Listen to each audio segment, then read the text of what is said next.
Hello दोस्तों, तो welcome to my DNA channel. और आज हम पढ़ने वाले हैं केमिस्ट्री का फर्स्ट चैप्टर क्लास 10th का chemical reaction and equation.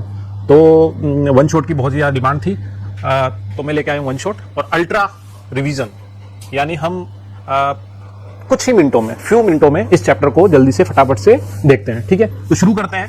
Chemical reaction and equation की पॉइंट सबसे पहले देख लेते हैं कि इसमें सबसे प्रमुख बिंदु कौन कौन से हैं या कौन कौन से टॉपिक्स हैं जिसके बारे में हम डिटेल से पढ़ेंगे। सबसे पहला टॉपिक है आपका सबसे पहला टॉपिक कौन सा है?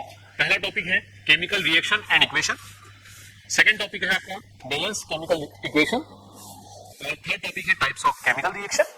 और फोर्थ वाला टॉपिक है आपका कोरिलेशन एंड रेंसिडिटी। सबसे पहले बात करेंगे chemical reaction and equation. Chemical reaction और इक्वेशन क्या होती है?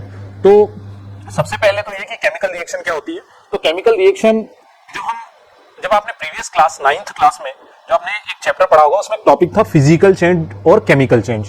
तो यहां पर केमिकल चेंज जो है उसी को हमको पढ़ना है। केमिकल चेंज क्या होता है? केमिकल चेंज में न्यू सब्सटेंसेस बनते हैं। ठीक है, तो न्यू सब्सटेंसेस बनने की जो प्रोसेस होती है उसी को हम क्या बोलते हैं? Chemical change. और उसी केमिकल चेंज को हम क्या बोलते हैं? Chemical reaction. तो हम इसको बहुत ही आसानी से समझ सकते हैं। हम जब डेली लाइफ में बहुत सारे केमिकल रिएक्शन होते हैं, लाइक हमारे घर पे हम जो चाय बनाते हैं वो भी एक केमिकल रिएक्शन है। हम घर पे अपने वेजिटेबल्स बना रहे हैं, खाना पका रहे हैं, ठीक है ना, ये सब क्या है? केमिकल रिएक्शन है। हम दूध से दही बना रहे हैं, केमिकल रिएक्शन है। जब लोहे में जंग लग जाती है, केमिकल रिएक्शन है। यानी हम अपने आसपास बहुत सारे केमिकल रिएक्शंस को देखते हैं, ठीक है, लेकिन हमने इतना उस पर ध्यान नहीं देते अपन। लेकिन केमिकल रिएक्शन कोई भारी चीज नहीं है, हम अपने आसपास ही देखते रहते हैं कि बहुत सारी केमिकल रिएक्शन हमारे सामने ही होती रहती है। ठीक है, तो आगे चलते हैं। केमिकल रिएक्शन सबसे पहला पॉइंट जिसको हम पहले से, तो देखिए सबसे पहले हम समझते हैं केमिकल रिएक्शन को। तो केमिकल रिएक्शन क्या होती है? केमिकल रिएक्शन को हम समझने की कोशिश करते हैं। केमिकल रिएक्शन क्या होती है? A change to the change हो रहा है, परिवर्तन हो रहा है। A change to the production of new substances. A change to the production of new substances बन रहा है is known as chemical reaction। यानी कि कहने का मतलब क्या है? कहने का मतलब यह है कि केमिकल रिएक्शन क्या होती है? ये एक चेंज है, ये चेंज है जिसमें प्रोडक्शन होता है, बनता है, क्या बनता है बेटा? न्यू सब्सटेंसेस बनता है। यानी इसके अंदर न्यू सब्सटेंसेस बनता है। तो न्यू सब्सटेंसेस बन रहा है, इसी चेंज को हम क्या बोल रहे हैं? केमिकल रिएक्शन बोल रहे हैं। बहुत ही आसान सी डेफिनेशन आपके लिए लाया हूं, बहुत ही छोटी डेफिनेशन है। अगर आपसे कोई पूछे what is a chemical reaction, तो आप आसानी से उसको बताएं कि a change to the production of substances is known as chemical reaction. यानी कि कोई चेंज है, ऐसा चेंज है, केमिकल चेंज है ऑब्वियसली, जिसमें क्या बन रहा है? प्रोडक्शन हो रहा है, new substance, new molecule form हो रहा है, नई चीज बन रही है, केमिकल बॉन्डिंग से, केमिकली वो बॉन्ड होकर के नई चीज बन रही है। इसी को हम बोलते हैं बेटा केमिकल रिएक्शन। अब बात करते हैं इक्वेशन की। तो इस केमिकल रिएक्शन को जिस से हम शो करते हैं, रिप्रेजेंट करते हैं, लिखते हैं, जिससे हम इसको डिस्प्ले करते हैं, शो करते हैं, उसी को हम बोलते हैं बेटा केमिकल इक्वेशन। यानी केमिकल रिएक्शन को लिखने का जो तरीका है उसी को हम बोलते हैं बेटा इक्वेशन। ठीक है, जैसे कि मेरे पास कोई केमिकल रिएक्शन है, जैसे कि मुझे क्या करना है? मैं मैग्नीशियम को बर्न कर रहा हूं ऑक्सीजन की प्रेजेंस में, तो मैं इसका इक्वेशन कैसे लिखूंगा? तो देखो सिंपल सी बात है कि जब भी हम इक्वेशन को लिखते हैं तो इक्वेशन लिखने के लिए हमें चाहिए फॉर्मूले, सिंबॉलिक फॉर्मूले, सिंबल से। जैसे मैग्नीशियम, तो मैग्नीशियम का सिंबल क्या होता है बेटा? भाई मैग्नीशियम का सिंबल आपका होता है, मैग्नीशियम का सिंबल क्या होता है? Mg। ठीक है, मैग्नीशियम का सिंबल Mg। और ऑक्सीजन का O2 होता है। इसको हम क्या करेंगे बेटा?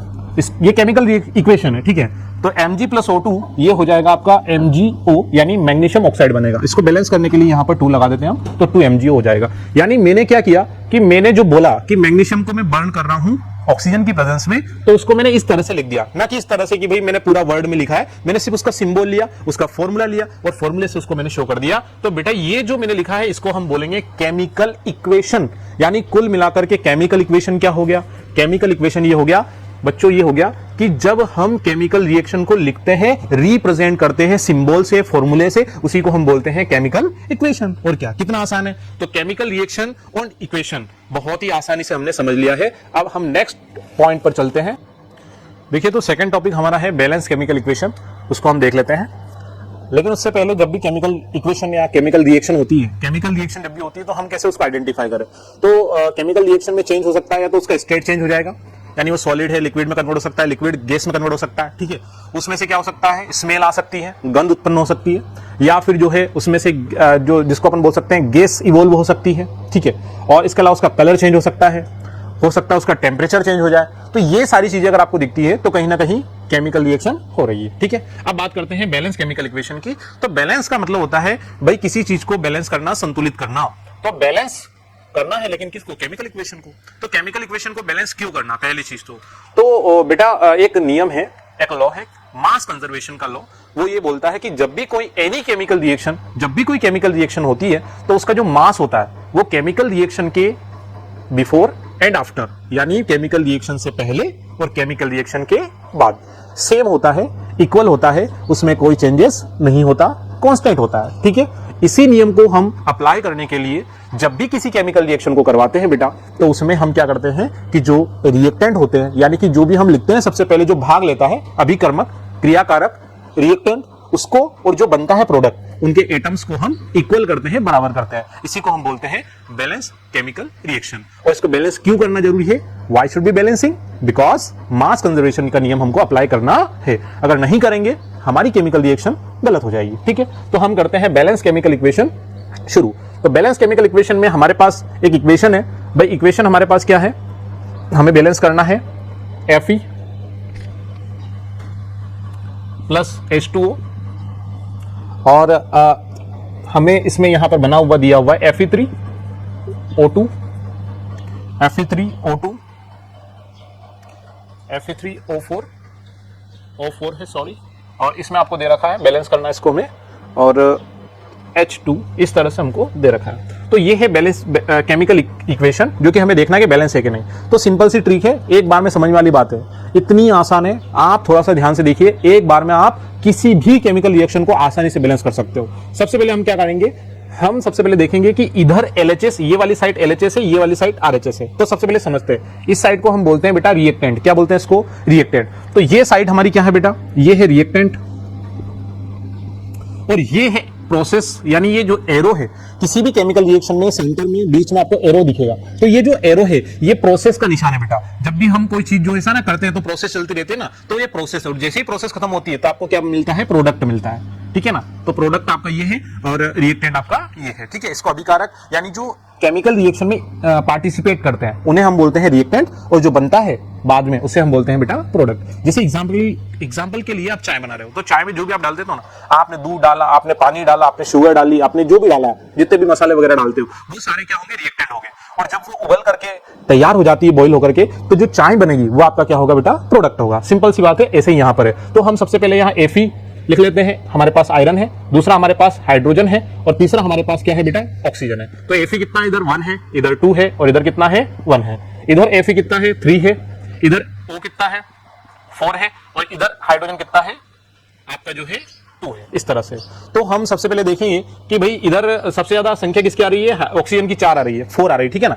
तो 4 इधर है, इधर 2 है। तो ये रिएक्शन है ना, बैलेंस नहीं है, इसे हमें बैलेंस करना है, क्योंकि इधर और इधर जो है एटम्स के नंबर इक्वल नहीं आ रहे हैं। तो हमें इक्वल करना है। तो इक्वल करने के लिए क्या करेंगे? जिधर कम है उधर बढ़ा दो। भाई कम किधर है? भाई हाइड्रोजन इधर 4 है, इधर 4 है, इधर 2 है। तो हाइड्रोजन को क्या करेंगे? भाई हाइड्रोजन को हम इधर की साइड बढ़ाएंगे। तो यहां पर हम क्या करेंगे? कितने बढ़ाना है? 4। तो 4 का मल्टीप्लाई करेंगे, यानी कि यहां पर कितने लिख देंगे बेटा? यहां पर आप लिख देंगे 4। तो ये 4 हो गया, तो ये 4 और आप 2 मल्टीप्लाई हो गया, तो ये कितना हो गया भाई?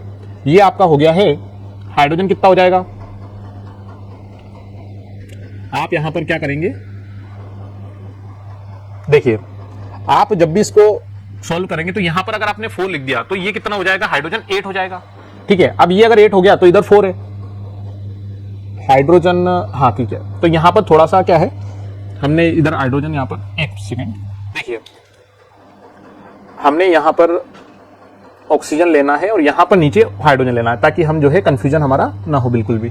मार्कर भी थोड़ा सा स्लो जैसा चल रहा है, देखिए। तो Fe कितना है? 1 है। इधर हाइड्रोजन अभी हम बैलेंस नहीं करते हैं, शुरुआत से कर लेते हैं इसको। तो ऑक्सीजन कितना अपना? 1 है, और इधर ऑक्सीजन कितना है? इधर ऑक्सीजन 4 है, इधर हाइड्रोजन कितना है? 2 है, और इधर हाइड्रोजन कितना है? 2 है।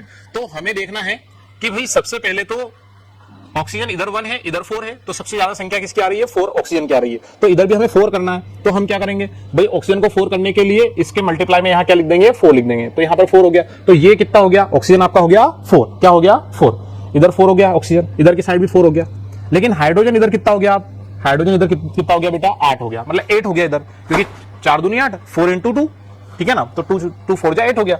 इधर की साइड क्या करेंगे? इधर हाइड्रोजन 2 है, इधर 8 है, इधर 2 है, तो इधर बढ़ाएंगे। कितना मल्टीप्लाई करेंगे भाई? 4 का यहाँ पर मल्टीप्लाई कर देंगे, तो यहाँ पर भी कितना हो जाएगा? 8 हो जाएगा। यानी कि हाइड्रोजन इक्वल हो गया, ऑक्सीजन इक्वल हो गया। लेकिन अभी Fe जो है वो इक्वल नहीं है आयरन, तो इधर 3 है, इधर कितना है? 1 है। तो हम क्या करेंगे? सिंपल सी बात है, इसका मल्टीप्लाई कर देंगे 3 का, तो ये क्या हो जाएगा? 3 हो जाएगा। यानी Fe भी इक्वल हो गया, ऑक्सीजन भी इक्वल हो गया, हाइड्रोजन भी इक्वल हो गया। यानी आपकी जो इक्वेशन है वो बैलेंस हो चुकी है। अब आपको कुछ नहीं करना। इस तरह से किसी भी केमिकल रिएक्शन को आप आसानी से बैलेंस कर सकते हो, कोई समस्या नहीं है। इस मेथड को हम बोलते हैं हीट एंड ट्रायल मेथड। इस मेथड में कुछ नहीं करना, बीच में लाइन खींचना है। आपको जो भी केमिकल रिएक्शन में जो भी एलिमेंट दे रखे हैं, कंपाउंड दे रखे हैं, उनको आपको लिखना है। जितना भी है वो लिखना है, इधर की साइड जितना है वो लिखना है, फिर जो कम है उधर की साइड उसका मल्टीप्लाई करके इक्वल कर देना है। इक्वल तब तक करना है जब तक कि दोनों तरफ सारी चीजें इक्वल ना हो जाए। जब इक्वल हो जाए तो आपकी इक्वेशन बैलेंस हो जाएगी। कोई मुश्किल वाला काम नहीं, बहुत आसान है। इस तरह से आप कर सकते हैं, ठीक है।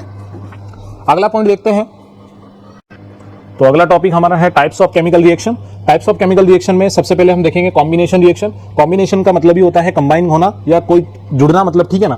तो 2 or more रिएक्टेंट्स, 2 या 2 से अधिक जो रिएक्टेंट होते हैं, जो क्रियाकारक या अभिकारक होते हैं, वो भाग लेते हैं और भाग लेकर दोनों के दोनों जुड़ जाते हैं, मतलब क्या हो जाते हैं? कंबाइन हो जाते हैं। और कंबाइन होकर के क्या बनाते हैं बेटा? Form a single product. यानी 2 या 2 से अधिक सब्सटेंसेस, एलिमेंट्स आपस में पास में आते हैं, जुड़ते हैं, केमिकल बॉन्डिंग से जुड़ जाते हैं और एक सिंगल प्रोडक्ट बना लेते हैं। इसी को हम बोलते हैं बेटा कॉम्बिनेशन रिएक्शन। कॉम्बिनेशन रिएक्शन में कुछ भी लिख सकते हैं आप, कोई से भी केमिकल रिएक्शन लिख सकते हैं, जैसे कि carbon plus oxygen, carbon dioxide बन गया, ठीक है। इसी तरह से आप लिख सकते हैं इसमें भाई, आप कोई सी भी रिएक्शन लिख दो, वो अपने जो Mg वाली लिखी थी वो भी आपका लिख सकते हैं आप, 2Mg + O2, तो ये हो जाएगा 2MgO, इस तरह से। यानी कुल मिलाकर के कॉम्बिनेशन रिएक्शन का मतलब ये होता है कि आपको 2 या 2 से अधिक रिएक्टेंट लेना है और उनको जोड़ना है, कंबाइन करना है। इसी को तो कॉम्बिनेशन रिएक्शन बोलते हैं। कॉम्बिनेशन रिएक्शन बहुत आसान है। 2 or more रिएक्टेंट, 2 या 2 से अधिक रिएक्टेंट को, 2 रिएक्टेंट या उससे ज्यादा भी हो सकते हैं, वो क्या करते हैं? आपस में कंबाइन होते हैं और कंबाइन होकर के फॉर्म्ड यानी बनाते हैं, क्या बनाते हैं बेटा? सिंगल प्रोडक्ट बनाते हैं। इस तरह से इस टाइप की कहीं पर भी अगर केमिकल रिएक्शन हो रही है तो बेटा वो ऑब्वियसली कौन सी होगी? कॉम्बिनेशन रिएक्शन होगी। यानी कॉम्बिनेशन रिएक्शन में आप कोई सी भी केमिकल रिएक्शन आप लिखोगे जिसमें कंबाइन हो रहा है, जिसमें 2 or more रिएक्टेंट कंबाइन हो रहे हैं, तो वो सारी की सारी केमिकल रिएक्शन कौन सी हो जाएगी? कॉम्बिनेशन हो जाएगी, ठीक है। अब नेक्स्ट वाली हमारी जो है डीकंपोजिशन। कॉम्बिनेशन रिएक्शन में ही कुछ और एग्जांपल हम देख लेते हैं। एक एग्जांपल हमारे पास है, जब आप कैल्शियम ऑक्साइड को यानी चूने को जब आप वाटर में डालते हो, यानी जो चूना होता है, चूने को जब आप पानी में डालते हो कैल्शियम ऑक्साइड को, तो ये बन जाता है CaOH होल्ट्राइज, क्योंकि लाइम होता है, ये आपका बन जाता है लाइम वाटर। और साथ में यहां पर बनता है आपका हीट बनता है, यानी एनर्जी इवॉल्व होती है, यानी एनर्जी बाहर निकलती है, रिलीज होती है। तो ये जो रिएक्शन है ऑब्वियसली है तो कॉम्बिनेशन रिएक्शन, लेकिन इसमें क्या निकल रही है बेटा? हीट निकल रही है, हीट और एनर्जी निकल रही है। तो ये जो हीट निकल रही है, इवॉल्व हो रही है, जो है रिलीज हो रही है, ठीक है ना, आउट हो रही है। तो इस तरह की केमिकल रिएक्शन जिसमें एनर्जी बनती है, हीट बनती है, ठीक है ना, एनर्जी बनती है, तो इस तरह की इक्वेशन को हम एक्सोथर्मिक बोलते हैं। एक्सोथर्मिक का मतलब ही होता है बेटा, एक्सोथर्मिक का मतलब ये होता है कि एक्सो मतलब होता है बाहर निकलना। किसका बाहर निकलना? ठीक है, बाहर निकलना एनर्जी का। कोई सी भी एनर्जी हो सकती है, हीट हो सकती है, लाइट हो सकती है। अगर कोई सी भी एनर्जी उसमें बाहर निकल रही है बेटा, तो उसको हम बोलते हैं एक्सोथर्मिक रिएक्शन। ऐसा ही एक और एग्जांपल देखते हैं, N2 + O2, अगर इसको मिलाएंगे नाइट्रोजन ऑक्साइड बनेगा 2NO। बट यहां पर बेटा क्या होगा कि यहां पर एनर्जी निकलेगी नहीं। अब यहां पर जो है एनर्जी क्या होगी? यहां पर एब्जॉर्ब होगी। क्या होगी? एब्जॉर्ब होगी। यानी यहां पर एनर्जी क्या हो रही है? एब्जॉर्ब हो रही है। यहां पर तो एनर्जी निकल रही थी, यहां पर क्या हो रहा था कि यहां पर एनर्जी रिलीज हो रही थी, ठीक है, लेकिन यहां पर एनर्जी क्या हो रही है? एब्जॉर्ब हो रही है, अंदर ली जा रही है, अवशोषित हो रही है। तो इसको हम बोलेंगे एंडोथर्मिक। क्या बोलेंगे? एंडोथर्मिक। यानी एंडोथर्मिक का एंडो का मतलब होता है जब एनर्जी अंदर ली जा रही हो, एब्जॉर्ब हो रही हो, एब्जॉर्प्शन हो रहा है, ठीक है, अवशोषित हो रही हो, एनर्जी निकल नहीं रही है, एनर्जी अंदर ली जा रही है, ठीक है, इसको बोलेंगे एंडोथर्मिक रिएक्शन। और एक्सोथर्मिक में ये है तो कॉम्बिनेशन दोनों, भाई इसमें भी जुड़ रहा है, इसमें भी जुड़ रहा है, बट अगर एनर्जी उसमें निकल रही है तो वो कौन सी हो जाएगी? वो एक्सोथर्मिक हो जाएगी बेटा। और जिसमें एनर्जी नहीं निकल रही है, अंदर ली जा रही है, एब्जॉर्ब हो रही है, उसको हम बोलेंगे एंडोथर्मिक रिएक्शन। बहुत आसान है। अब हम चलते हैं डीकंपोजिशन रिएक्शन में, ठीक है। तो देखिए decomposition reaction is the opposite of combination reaction, यानी कि कॉम्बिनेशन रिएक्शन में कंबाइन हो रहे थे, लेकिन यहां पर क्या होगा, यहां पर कंबाइन नहीं होंगे, यहां पर होंगे ब्रेक डाउन। ठीक है, तो डीकंपोजिशन रिएक्शन की एक लाइन की डेफिनेशन है, अ सिंगल रिएक्टेंट, एक सिंगल रिएक्टेंट है, एक सिंगल रिएक्टेंट लेना है, वो ब्रेक डाउन होगा और ब्रेक डाउन होकर के दो या दो से अधिक या simpler due to simpler product, यानी सिंप्लीफाई कर देगा। यानी कॉम्बिनेशन में जुड़ रहा था और यहां पर क्या हो रहा है, क्या हो रहा है यहां पर बेटा, यहां पर टूट रहा है। ठीक है, तो यहां पर हम तीन तरह की रिएक्शन देखते हैं कि अगर हीट की वजह से कोई टूट रहा है, जैसे कि यहां पर फेरस सल्फेट है FeSO4, जब इसको हीट दी जाती है तो वो ferrous oxide plus sulphur dioxide, sulphur trioxide यानी SO2 SO3 में कन्वर्ट हो जाता है। तो यहां पर हीट का एग्जांपल देकर आप इसको ले सकते हैं। एक आपका CaCO3 वाला भी है, कैल्शियम कार्बोनेट, उसको भी जब आप हीट देते हो तो calcium oxide plus carbon dioxide बन सकता है, वो भी हीट का एग्जांपल है, वो भी आप ले सकते हैं इसकी जगह पर। दूसरा क्या है आपका, ये डीकंपोजिशन में ही है, लेकिन ये हीट की वजह से ब्रेक डाउन हो रहा था, अब ये किसकी वजह से हो रहा है, सनलाइट की वजह से। ठीक है, AgCl, ठीक है, जो सिल्वर क्लोराइड जो है आपका सिल्वर क्लोरीन है, सिल्वर क्लोराइड जिसको अपन बोलते हैं, तो सिल्वर क्लोराइड को जब हम सनलाइट में रखते हैं तो इसमें सिल्वर अलग हो जाता है, क्लोराइड अलग हो जाता है, यानी 2Ag प्लस Cl2 हो जाता है। इसका पहले कलर व्हाइट होता है, लेकिन जब ये टूट जाता है ना तो ये Ag यानी सिल्वर का ग्रे कलर हो जाता है, ऑब्वियसली ग्रे कलर होता है सिल्वर का, और ये Cl2 अलग हो जाता है। ऐसा कैसे ही आपको सिल्वर ब्रोमाइड में दिखेगा AgBr, उसमें भी Br Ag अलग हो जाता है, Br अलग हो जाता है।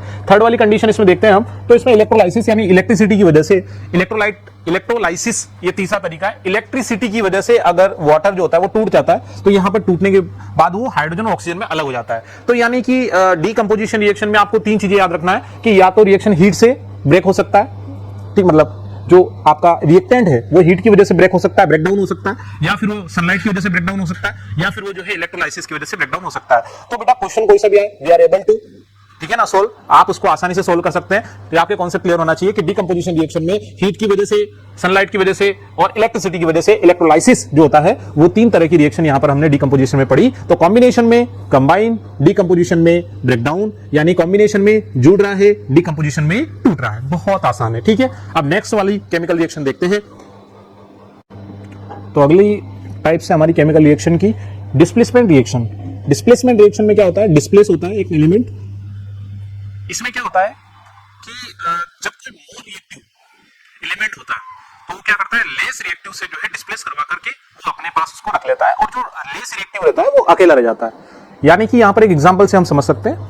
एग्जांपल ये कि जब आप कॉपर सल्फेट सॉल्यूशन में, copper sulphate solution CuSO4, copper sulphate solution, जब इस कॉपर सल्फेट सॉल्यूशन में आप आयरन की नेल कील डालोगे, कॉपर सल्फेट का सॉल्यूशन आपके पास है, ब्लू कलर का होता है, ये this is the blue colour, ये ब्लू कलर का होता है बेटा। और ये ब्लू कलर का आपका जो कॉपर सल्फेट सॉल्यूशन है, इसमें अगर आप आयरन नेल डालोगे, आयरन लोहे की कील अगर उसके अंदर डाल दोगे तो क्या होगा बेटा, यहां पर एक रिएक्शन होगी। रिएक्शन ये होगी कि ये जो SO4 है ये किसके पास चला जाएगा, Fe के पास, यानी ये हो जाएगा FeSO4, यानी कि हो जाएगा आयरन सल्फेट। भाई पहले क्या था, कॉपर सल्फेट, अब क्या बन गया, आयरन सल्फेट। और ये जो Cu है कॉपर, ये अकेला रह जाएगा, क्योंकि iron is a more reactive than copper, इसलिए सल्फेट जो है वो कॉपर सल्फेट सॉल्यूशन से डिस्प्लेस होकर के कहां चला गया, आयरन के पास, और बन गया आयरन सल्फेट। ठीक है, इसका कलर हो जाएगा लाइट ग्रीन, पहले था ब्लू कलर, अब कैसा हो गया, लाइट ग्रीन। तो वजह क्या है, आपसे कोई पूछे कि भाई कॉपर सल्फेट सॉल्यूशन का जो होता है, कॉपर सल्फेट का ब्लू कलर होता है, लेकिन वो ग्रीन लाइट का आयरन सल्फेट बनकर उसका कलर क्यों चेंज हो जाता है, तो आप बोलेंगे कि डिस्प्लेसमेंट रिएक्शन में जब iron is more reactive than copper, तो जो सल्फेट होता है वो कॉपर सल्फेट सॉल्यूशन को डिस्प्लेस करके Fe के पास चला जाता है और वो बना लेता है आयरन सल्फेट सॉल्यूशन। और जब आयरन सल्फेट सॉल्यूशन बन जाता है तो उसका कलर चेंज होना है, क्योंकि कॉपर सल्फेट सॉल्यूशन का ब्लू कलर होता है और आयरन सल्फेट सॉल्यूशन का ग्रीन कलर होता है, तो लाइट ग्रीन कलर हो जाएगा आपका और कॉपर अकेला रह जाएगा। तो इस तरह की रिएक्शन जिसमें डिस्प्लेस हो गया SO4, ठीक है ना, ठीक है ना, ये डिस्प्लेस हो गया copper form copper sulphate solution. एक कॉपर, देखो यहां पर क्या होता है कि कॉपर जो है वो डिस्प्लेस होकर के कहां चला जाता है, आपका अलग हो जाता है, और Fe यहां पर आ जाता है और FeSO4 यहां पर बन जाता है, यानी डिस्प्लेसमेंट हो रहा है, एक जगह चेंज कर रहा है, ठीक है ना, यहां पर किसी ने जगह चेंज कर ली है और उसकी वजह से क्या हो गया बेटा, डिस्प्लेसमेंट रिएक्शन हो गई और आपका बन गया है FeSO4 लाइट ग्रीन कलर का बन जाता है। और इस तरह से डिस्प्लेसमेंट रिएक्शन हमारी कंप्लीट हो गई। अब हम देखते हैं double displacement reaction. Double displacement reaction में क्या है, तो डबल डिस्प्लेसमेंट रिएक्शन हमारे सामने है। डबल डिस्प्लेसमेंट रिएक्शन में क्या है, जो है आपका sodium sulphate plus barium chloride बन गया barium sulphate plus sodium chloride. Double displacement reaction में क्या होता है कि डिस्प्लेसमेंट रिएक्शन में सिर्फ कॉपर सल्फेट सॉल्यूशन में से कॉपर सल्फेट ही डिस्प्लेस हो रहा था, अकेला रह गया था और आयरन सल्फेट बन गया था। लेकिन यहां पे एक्सचेंज हो रहा है, आयंस क्या हो रहे हैं, एक्सचेंज हो रहे हैं, ठीक है ना, आयंस क्या हो रहे हैं, एक्सचेंज हो रहे हैं। अब ये आयन एक्सचेंज कैसे हो रहे हैं कि जो Ba है वो कहां चला गया भाई, यहां पर, और जो आपका Na है वो कहां चला गया आपका, यहां पर। यानी कि जो Ba है वो इधर चला गया तो BaSO4 बन गया, और जो Na2 है वो इधर आ गया तो आपका बन गया NaCl2। यानी कि डबल डिस्प्लेसमेंट रिएक्शन में क्या हो रहा है, एक्सचेंज ऑफ आयन हो रहे हैं। जबकि डिस्प्लेसमेंट रिएक्शन में सिर्फ कॉपर था, कॉपर अलग डिस्प्लेस हो रहा था, FeSO4 बन गया था और कॉपर अलग निकल गया था, ठीक है। बट इसमें क्या हो रहा है कि इसमें Ba इधर चला गया और Na2 इधर चला गया, ठीक है ना, यानी एक्सचेंज हो गया। एक्सचेंज हो गया ना, तो दोनों ने अपनी जगह चेंज कर ली, बदल लिया, इसीलिए दोनों ने करा ना भाई, दोनों इस तरह से चेंज हो गए, इसलिए इसको क्या बोलते हैं, डबल डिस्प्लेसमेंट रिएक्शन बोलते हैं, ठीक है। अगला टाइप हम देख लेते हैं ऑक्सीडेशन रिडक्शन। और तो देखिए ऑक्सीडेशन रिडक्शन, ऑक्सीडेशन का मतलब होता है ऑक्सीकरण। ऑक्सीडेशन में होता है gain of oxygen, gain of oxygen यानी ऑक्सीजन का जुड़ना, add of oxygen, gain of oxygen, यानी कि किसी केमिकल रिएक्शन में जब रिएक्टेंट में क्या होता है कि जब ऑक्सीजन जुड़ जाता है उसका ऑक्सीडेशन हो जाता है। मतलब ऑक्सीजन अगर उसमें जुड़ गया, या तो उसमें ऑक्सीजन जुड़ गया या फिर उसमें से हाइड्रोजन बाहर निकल गया, यानी कि गेन ऑफ ऑक्सीजन हो गया या रिमूव ऑफ हाइड्रोजन हो गया, इज कॉल्ड ऑक्सीडेशन। लेकिन अगर रिडक्शन की बात करें तो reduction is the opposite of oxidation, यानी इसमें क्या होगा कि इसमें रिमूव ऑफ ऑक्सीजन होगा, इसमें ऑक्सीजन बाहर निकलेगा, रिमूव होगा, और बेटा गेन क्या होगा, हाइड्रोजन होगा। यानी इसमें ऑक्सीजन जो है रिमूव होगा, हटेगा, निकल जाएगा बाहर, और जो हाइड्रोजन है वो क्या हो जाएगा, जुड़ जाएगा। तो ये दोनों एक दूसरे की अपोजिट है। दोनों रिएक्शन को हम एक इक्वेशन में देख रहे हैं। इन दोनों रिएक्शन, इस रिएक्शन में ऑक्सीडेशन भी हो रहा है, रिडक्शन भी हो रहा है, इसलिए इस रिएक्शन को हम रेडॉक्स रिएक्शन बोलते हैं। Redox reaction the oxidation plus reduction. अगर कोई केमिकल इक्वेशन जिसमें ऑक्सीडेशन भी शो रहा है, रिडक्शन भी शो रहा है, ऑब्वियसली उसको हम क्या बोलेंगे बेटा, रेडॉक्स रिएक्शन बोलेंगे, ठीक है। तो यहां पर क्या हो रहा है, कॉपर ऑक्साइड है, कॉपर ऑक्साइड में से ऑक्सीजन निकल गया, ओनली कॉपर बचा, यानी इसमें क्या हुआ, एक्चुअल में क्या हुआ, ऑक्सीजन रिमूव हो गया, यानी ऑक्सीजन रिमूव हुआ, यानी ऑक्सीजन रिमूव हुआ यानी रिडक्शन, ऑक्सीजन रिमूव यानी रिडक्शन हो गया। लेकिन हाइड्रोजन में क्या हुआ, हाइड्रोजन में ऑक्सीजन प्लस हो गया, यानी एड ऑफ हाइड्रोजन हुआ, गेन ऑफ ऑक्सीजन हुआ। हाइड्रोजन में ये हाइड्रोजन था, इसमें ऑक्सीजन है क्या, नहीं है, लेकिन यहां पर ऑक्सीजन जुड़ गया, यानी कि गेन ऑफ ऑक्सीजन हुआ। तो गेन ऑफ ऑक्सीजन मतलब ये क्या हो गया, ऑक्सीडेशन हो गया। इसमें क्या हो रहा है, इसमें रिमूव ऑफ ऑक्सीजन हो रहा है, तो रिमूव ऑफ ऑक्सीजन क्या हो गया आपका, रिडक्शन हो गया। तो इसमें रिडक्शन हो रहा है, इसमें आपका ऑक्सीडेशन हो रहा है, this is the redox reaction. ये आपका gain of oxygen, remove of hydrogen is oxidation, and remove of oxygen, gain of hydrogen is reduction, ठीक है। अब हम नेक्स्ट पढ़ लेते हैं हमारा कोरिलेशन और एसिडिटी हम देख लेते हैं। तो कोरिलेशन में थोड़ा सा ब्राइटनेस कम कर देता हूं, ठीक है।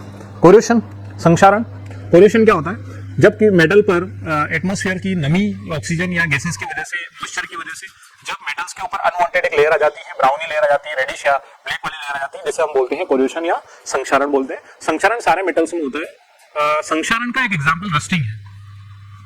संक्षारण का यानी कि कोरिलेशन का एक एग्जांपल क्या है, रस्टिंग है। रस्टिंग मतलब क्या होता है बेटा, रस्टिंग मतलब होता है जंग लगना। तो जंग लगती है ना, लोहे में जंग लग जाती है, जिसकी वजह से लोहा पूरी तरह से खत्म हो जाता है, ठीक है ना, नष्ट हो जाता है पूरी तरह से, उसका क्षरण हो जाता है। तो यही संक्षारण है, कोरिलेशन। वैसे कोरिलेशन है ना, रस्टिंग देखो, रस्टिंग आयरन में होती है, बट कोरिलेशन सब में होता है। जैसे सिल्वर में ब्लैक ब्लैक लेयर आ जाती है, ठीक है ना, कॉपर में ग्रीन ग्रीन लेयर आ जाती है, तो वो सारी चीजें ना संक्षारण में आती है। तो रस्टिंग सिर्फ लोहे में होती है, रस्टिंग ना चांदी वगैरह में नहीं होती है। चांदी में संक्षारण होता है, ब्लैक ब्लैक लेयर आ जाती है, ठीक है। तो इससे बचने के लिए हमको ही पता, हम क्या करते हैं भाई, रस्टिंग से बचने के लिए, जंग से बचने के लिए तो पेंट करते हैं, ऑयल करते हैं, ग्रीसिंग करते हैं, ठीक है ना, ये सारी चीजें। या फिर जो है एलॉय वगैरह बनाते हैं, ठीक है ना, स्टेनलेस स्टील वगैरह, जिससे जो है संक्षारण जो है रस्टिंग को प्रिवेंट किया जा सके, ठीक है। अब बात करते हैं इसकी रस्टिंग की, सॉरी रेंसिडिटी की। तो रेंसिडिटी क्या होता है, जब फूड में जो फूड होता है बेटा, उसमें अगर ऑक्सीजन मिल जाए, यानी फूड का क्या हो जाए, ऑक्सीडेशन हो जाए। क्या हो जाए, ऑक्सीडेशन। अगर फूड का ऑक्सीडेशन हो गया तो उसकी वजह से जो खाना होगा बेटा वो कैसा हो जाएगा, स्पॉइल हो जाएगा, खराब हो जाएगा। उसकी जो स्मेल होगी, वो स्मेल क्या हो जाएगी, चेंज हो जाएगी, ठीक है। और उसका जो टेस्ट होगा, वो टेस्ट भी क्या हो जाएगा बेटा, वो भी क्या हो जाएगा, उसका चेंज हो जाएगा। यानी इसकी स्मेल चेंज हो जाएगी, उसका टेस्ट चेंज हो जाएगा, वो खाना खराब हो जाएगा। उसी प्रोसेस को बोलते हैं रेंसिडिटी। रेंसिडिटी का मतलब जब ऑयल और फैट कंटेनिंग जो फूड होता है, जिसमें ऑयल होता है, जिसमें फैट होती है, उसमें अगर ऑक्सीजन मिल जाए, उसका ऑक्सीडेशन हो जाए, तो उसमें स्मेल, उसकी गंध बदल जाएगी, उसमें स्मेल आने लग जाएगी, वो खराब हो जाएगा, ठीक है। और टेस्ट भी उसका चेंज हो जाएगा। इधर रेंसिडिटी, रेंसिडिटी यानी खाना जो खराब हो जाता है ऑक्सीजन की वजह से, उसे प्रिवेंट करने के लिए हम उसको फ्रीज में रखते हैं, ताकि टेम्परेचर डाउन होगा, तो जितना डाउन टेम्परेचर होगा ऑक्सीडेशन नहीं हो पाएगा, एज आपका जो फूड होगा वो सिक्योर रहेगा, सेफ रहेगा, खराब नहीं होगा।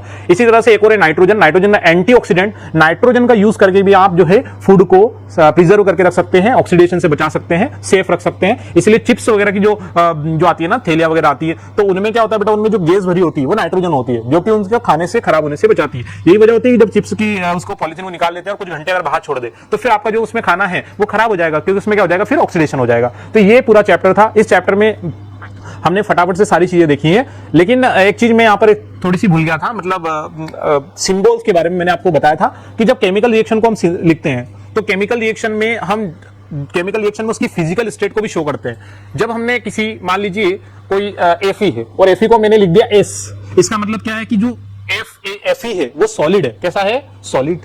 ठीक है। अगर मैंने H2O लिखा और H2O को मैंने यहां पर लिख दिया L, क्या लिख दिया? L। L का मतलब ये हो गया कि ये जो H2O है ये कैसा है? लिक्विड है। क्या है ये? लिक्विड है। अगर मैंने बेटा लिख दिया, भाई मैंने लिख दिया NaCl और यहां पर लिख दिया AQ, ये एक्वस सॉल्यूशन है। एक्वस सॉल्यूशन का मतलब होता है जलीय विलयन, यानी कि पानी में नमक डाल दो, उसको घोल लो, उसका एक्वस सॉल्यूशन बन गया। ठीक है, तो ये जल में घुला हुआ है। ठीक है, इस तरह से। अब अगला क्या है आपका? भाई सॉलिड हो गया, लिक्विड हो गया, ये गैस। भाई अगर किसी के पीछे CO2 लिखा है और CO2 के पीछे स्मॉल g बना हुआ है, यानी CO2 क्या है? गैस के फॉर्म में, तो हम ये सिंबल यूज करके उसकी फिजिकल स्टेट को भी शो कर सकते हैं।